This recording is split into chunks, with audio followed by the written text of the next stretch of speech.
Closing your mouth is really a spiritual act of discipline.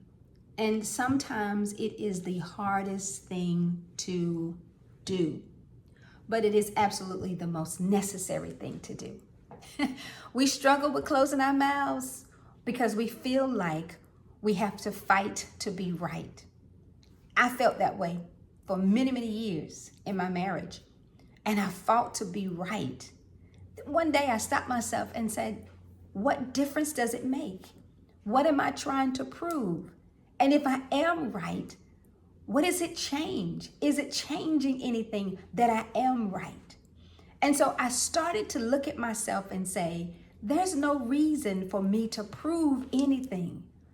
I don't have to prove that I'm right. What am I trying to prove? What difference does it make? Why am I fighting to win? I was fighting because I wanted to win. I wanted to feel like my rights were being exercised. Why am I trying to make this point? What is the point of it all? Is it because I want to be right? Or did I want to feel like I knew more? Come on, y'all know what I'm talking about. Sometimes we want to feel like we know more than our husbands. And sometimes we do. But do we have to enforce that we know more by getting and fighting for the right to be right? So I started to learning that it wasn't that important. That closing my mouth, I heard more.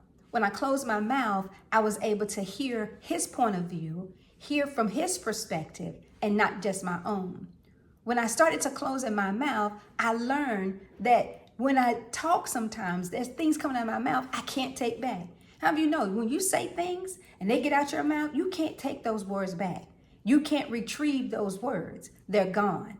So I had to learn to stop talking and be quiet and allow myself to hear. There's a lot of benefits in being quiet. That's why God gave us 2 ears.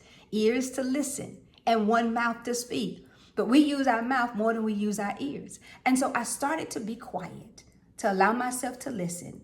I wasn't losing anything by closing my mouth. And sometimes we think that silence means I'm losing. It really doesn't.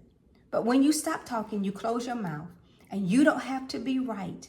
Sometimes it allows us to see that we just might be wrong.